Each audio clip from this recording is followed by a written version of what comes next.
ahora con este estilo de vida que llevamos, muchos ejecutivos, ¿no? Están en sus oficinas con tanto estrés, muchas amas de casa, muchas madres que trabajan, que están haciendo doble labor en casa. Verdaderamente hay tanto que estamos manejando, que es parte, digo, es parte de los factores de riesgo, pero qué mejor que nos lo platique mi invitado el día de hoy, el doctor Eric Alexanderson Rosas. Él es cardiólogo y médico internista, presidente de la Sociedad Mexicana de Cardiología, jefe del Departamento de Cardiología Nuclear del Instituto Nacional de Cardiología. Muchísimas gracias, doctor, por acompañarnos. Buenos días, mucho gusto estar con ustedes el día de hoy por acá. Bienvenido. Yo te preguntaba fuera del aire, doc, ¿los infartos se pueden prevenir? Se pueden prevenir, pero me gustaría explicar la manera como esto podría suceder. Las enfermedades cardiovasculares ocupan hoy la causa número 1 de muerte en nuestro país. Eso. El año pasado murieron más de 120,000 personas del corazón y la gran mayoría de estas personas que mueren del corazón mueren de un infarto del miocardio. En muchos pacientes es la primera manifestación de esta enfermedad y mueren súbitamente. La típica persona que siempre pensamos que fue una persona sana, que está bien, se durmió y amaneció muerta. Entonces, ¿cómo podemos hacer esto? ¿Cómo podemos reducir la incidencia de esta mortalidad tan importante? Bueno, hay factores que nos llevan a que esto se vuelva un riesgo mucho más importante. ¿Cuáles son estos factores? Fumar, tener diabetes, tener hipertensión, tener colesterol alto. Lo que pasa es que muchas de estas alteraciones no dan molestias en un principio y la gente no sabe que las tiene cuando ya las tiene y las puede tener por varios años. Y no le das importancia también. Y o cuando las tienes las aminoras y todo. Sí. Si a eso le agregamos lo que mencionábamos hace un rato, la carga tensional con la que vivimos el día de hoy, siempre en estrés, dieta inapropiada, sobrepeso, obesidad, sedentarismo, todos esos factores se conjuntan y entonces el perfil de riesgo cardiovascular incrementa notablemente. Estas personas que suman uno o más de estos factores que acabo de mencionar son las personas que es mucho más probable que vayan a tener un infarto. Y por supuesto que si atendiéramos a estos factores de riesgo y a estas personas, podíamos prevenir el infarto. A ver, entonces sí se puede prevenir un infarto si cuidas esos factores de riesgo. Sin duda se puede prevenir, así es. Ese es un punto importante, nada más que sí hay que darle atención a todo ello, es diabetes, hipertensión, tabaquismo, obesidad, que obesidad, siempre lo voy a decir, no es una cuestión de estética, es una cuestión de salud, es una enfermedad. Sin duda.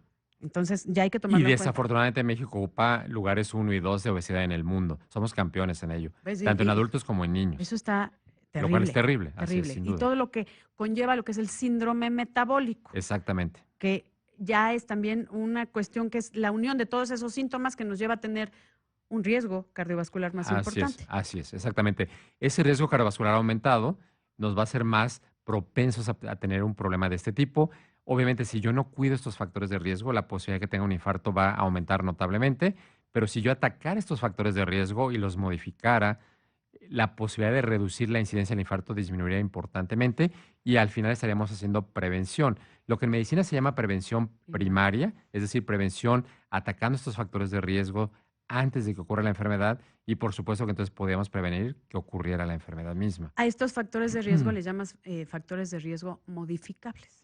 Son factores de riesgo modificables. Modificar. Sí, la genética no la podemos cambiar. La raza. La raza no la podemos cambiar, pero la gran mayoría de estos factores son modificables. Y curiosamente muchos de estos factores requieren muy poco esfuerzo o digamos muy poco recurso económico. Es decir, comer más apropiadamente, hacer ejercicio, moverme, caminar, es mucho más fácil. Es muy fácil ir a cualquier centro de salud y hacerme un chequeo en cada año y ver si mi presión arterial está normal, hacerme una prueba de sangre a ver si el colesterol está normal, si el azúcar está normal, si estoy fumando, intentar sensibilizarme a dejar de fumar y con esto podríamos lograr una reducción importante en la incidencia de esta enfermedad. A ver, te voy a hacer una pregunta difícil, Doc. ¿Qué tanta reducción?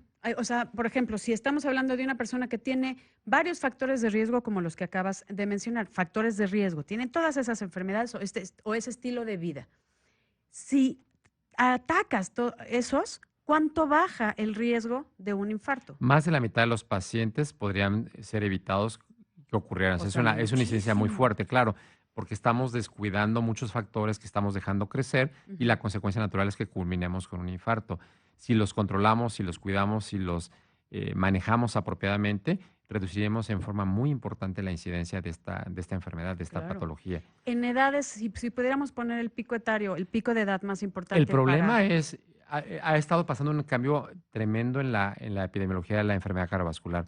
Hace 20, 30 años, cuando yo me estaba entrenando para cardiólogo, lo más común es que viésemos pacientes arriba de 50 años de edad, Ujú. pero también veíamos pacientes no más de 70, porque la esperanza de vida era más Sí. baja y era probable que la gente no viviera más de 70 años. Hoy en día vemos pacientes que se infartan abajo de los 30 años, 25, 30 Eso años, ya. 35 años, y estas personas van a presentar la enfermedad y van a quedar, obviamente, en la etapa más productiva de su vida y pueden Sí. quedar muy limitados. Pero también es cierto que la curva se movió y hoy estamos viendo pacientes de 70, más de 70 años, 80 o Con 90 infarto. años inclusive. Entonces, estos pacientes van a tener mayor frecuencia de desarrollar enfermedades crónico-degenerativas, dentro de los cuales el infarto es una de ellas, y también podríamos aumentar la incidencia simplemente porque la gente está viviendo más años Sí. y le da tiempo a desarrollar estas enfermedades, lo cual antes no ocurría. Un factor de riesgo muy común en México, lo vemos mucho en el Instituto Nacional de Cardiología, es el taxista o el pecero, el que maneja un Un pecero. pecero. ¿Por qué? Porque viven en estrés constante, quieren ir corriendo por todos lados Sí, para ganar ganarse el pasaje, ganar pasaje. dinero, no se mueven todo el día, viven en un estrés constante, comen muy mal, Donde donde caiga. caiga y comen lo que se Sí, pueda, unas quesadillas, una una gordita, lo torta, que un caiga, refresco, sí. etcétera. Entonces, este es un perfil muy común de riesgo que no se describe mucho en la literatura mundial, pero que es muy particular de nuestra idiosincrasia en México. O sea, las personas que sedentarias con un estilo de vida muy estresante y con una alimentación muy deficiente. Sin duda. Y eso, si se fijan, son factores que podemos modificar muy Sí, fácilmente. Sin embargo, es muy difícil. sí, porque es su estilo Eso de es de lo vida. que viven, es Sí, como viven y todo, pero aquí tenemos que sensibilizar a esta gente que en sus tiempos libres se mueva, camine, sí. haga ejercicio, coma mejor, etcétera. Intentar hacer eso no es fácil. No es costoso, pero no es fácil. Ese es el punto, que luego buscamos cosas fáciles. Exactamente. Fáciles, pero a veces nos da flojera, porque las sentimos demasiado sencillas, como ¿para qué? No vemos la importancia de las cosas fáciles. Y sí se pueden prevenir, Quedamos ¿no? que sí se pueden, y si atacamos los factores de riesgo que nos llevan a esta enfermedad, Ujú. podríamos lograr una reducción importante en la incidencia de esta problemática. Así es, modificando cosas sencillas, ese estilo de vida, tratar Así de es. manejar el estrés, mejorar nuestra alimentación, que no necesita ser cara, nada más es comer mejor. Y cambiar nuestra filosofía, que a veces como mexicanos no la tenemos muy arraigada, y es, aunque yo no me sienta mal, acudir con el médico al menos una vez en mi vida, A a tempranas edades, a checarme. checarme, a ver si mi presión está bien, si el azúcar está bien, si el colesterol está bien.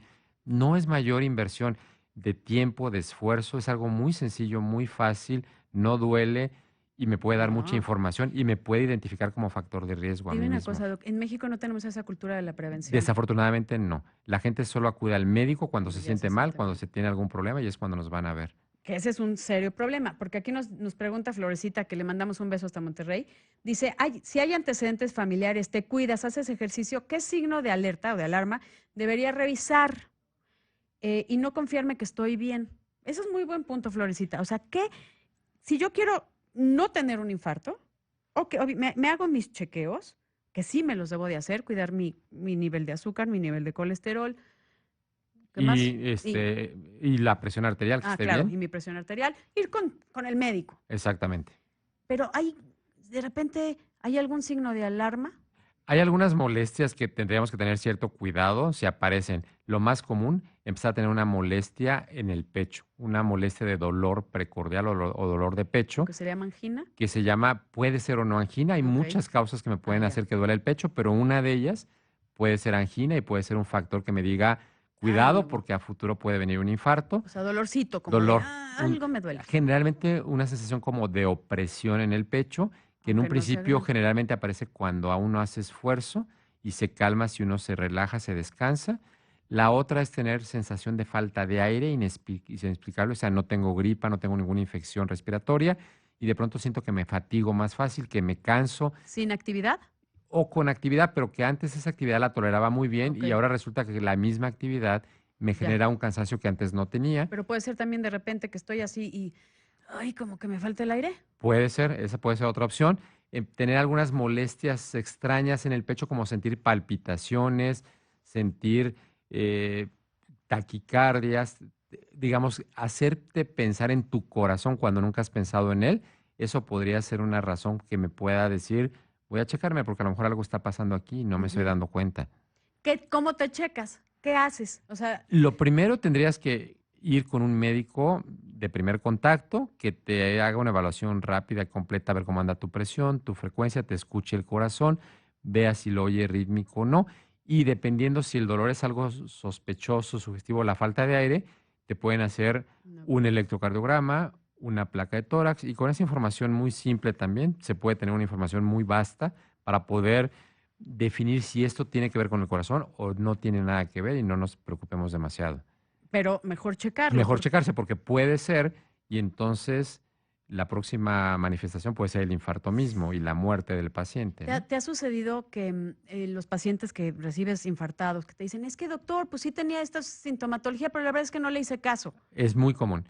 La mitad de los pacientes puedo decir que tuvieron, si uno Si les tuvieron la pregunta, suerte de exactamente, sobrevivir, cuando ¿eh? llegan al hospital, si uno les pregunta y les pregunta muy dirigidamente, la mitad al menos van a referir que tuvieron algunas manifestaciones previas, pero que ellos subestimaron, no le dieron ninguna Sí, importancia. Hay algunos otros pacientes, desafortunadamente, que su primera manifestación fue el es el infarto. infarto, que también ocurre y es en la otra mitad de los pacientes. Ay. Así que tenemos, pero estos pacientes, si hubieran sabido que tenían un riesgo aumentado, podrían haber tomado precauciones. A ver, te tengo que hacer una pregunta porque te la tengo que hacer porque llega a través de las redes. Llegó, ya sabes, en las redes sociales que si estás solo y sientes que la opresión en el pecho y quieres salvar tu vida, empieces a toser.